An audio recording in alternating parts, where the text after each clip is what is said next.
اگر امریکہ world war 3 ہار گیا تو کیا ہوگا؟ اس سے پہلے کہ آپ گھبرائیں تو واضح کرتی چلوں کہ ابھی تک ورلڈ وار 3 شروع نہیں ہوئی، لیکن ہر ایک کے ذہن میں کافی عرصے سے یہ سوال ابھر رہا ہے، اسپیشلی جب سے یورپ میں جنگ شروع ہوئی ہے۔ تو کون اس جنگ میں لڑے گا؟ اس کی شروعات کیسے ہوگی؟ اور اگر واقعی امریکہ ہار گیا تو کون نیا سپر پاور بن کر ابھرے گا؟ ان تمام سوالات کے جوابات میں ایکسپرٹس اپنی بہت سی رائے پیش کر رہے ہیں۔ آئیے تمام رازوں سے پردہ اٹھاتے ہیں۔ But before starting, subscribe the channel so that you can watch more informative videos. So let's start. اگر ورلڈ وار 3 ہوتی ہے تو کیا ہوگا؟ اس سوال میں بہت سے ویریبل شامل ہیں جن کے اوپر ایک رائے نہیں دی جا سکتی۔ ایسے بے شمار حادثات پیش آ سکتے ہیں جو پوری دنیا کو تباہ کر سکتے ہیں، لیکن جو سب سے پہلی چیز شامل ہوگی وہ یہ کہ کون کس پارٹی میں جائے گا۔ اب obviously پہلی ٹیم امریکہ کی ہوگی، جبکہ دوسری یقیناً رشیا کی ہو سکتی ہے۔ اب اگر بات کریں امریکہ کی تو یقیناً نیٹو میدان میں آئے گا۔ اس پارٹی کے بڑے پلیئرز میں Germany, UK, France, Italy, Spain, North Korea, Taiwan اور کینیڈا وغیرہ شامل ہو سکتے ہیں، جیسا کہ یہ آلریڈی امریکہ کے ساتھ مل کر ہی لڑ رہے ہیں۔ اسرائیل بھی امریکہ کا ہی مشہور اتحادی ہے، سعودیہ بھی شاید اسی پارٹی میں ہو، اور جاپان جسے ورلڈ وار 2 میں امریکہ نے ہرایا تھا وہ بھی موسٹ پروبیبلی اب امریکہ کا ہی ساتھ دے گا، and least goes on.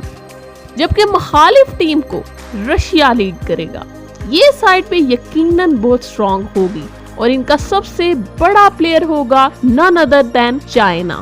North Korea بھی اسی سائڈ پر ہو سکتا ہے، اس کے علاوہ سیریا اور مسلم ممالک بھی شاید اسی کا ساتھ دیں گے، and many others in the list۔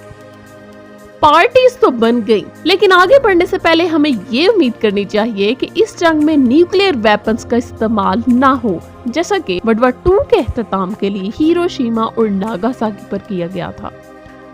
By the way, detailed videos link on Hiroshima and Nagasaki is in description and I button. You can check it out. اور اگر تو ایٹمی ہتھیار استعمال کیے گئے تو شاید انسانیت ہی صفحہ ہستی سے مٹ کر رہ جائے۔ تو فرض کرتے ہیں کہ نیوکس کا استعمال نہیں کیا گیا اور امریکہ ہار بھی گیا، مگر کیسے؟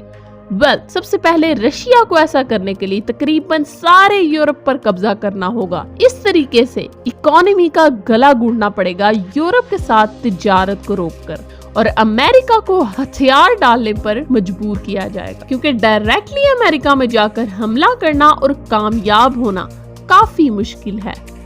لیکن اگر امریکہ کی اکانومی پر واقعی قابو پا لیا گیا تو امریکہ کے پاس کوئی چارہ نہیں ہوگا۔ اب اس سینیریو کے مطابق اگر امریکہ ہار گیا تو دوسری پارٹیز میں کون آگے آ کر چارج لے گا؟ I can guarantee کہ رشیا ہی سب کچھ کنٹرول کرنا چاہے گا، مگر چائنا کو یہ سب کیسے ہضم ہوگا، جس نے یقیناً اپنی فوج کو بھی خطرے میں ڈالنا ہے، اپنے ہتھیار استعمال کرنے کے ساتھ ساتھ کئی بلین ڈالرز بھی خرچ کرنے ہیں۔ چائنا دوسری بار کیسے رشیا کو کھیلنے کی اجازت دے سکتا ہے؟ اسی طرح اس لسٹ کے اور کنٹریز بھی ایسا ہی کرنا چاہیں گے۔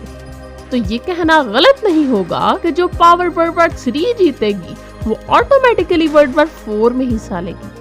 اور ہارنے کے بعد امریکہ اپنے بچے وسائل کو کیسے استعمال کرے گا؟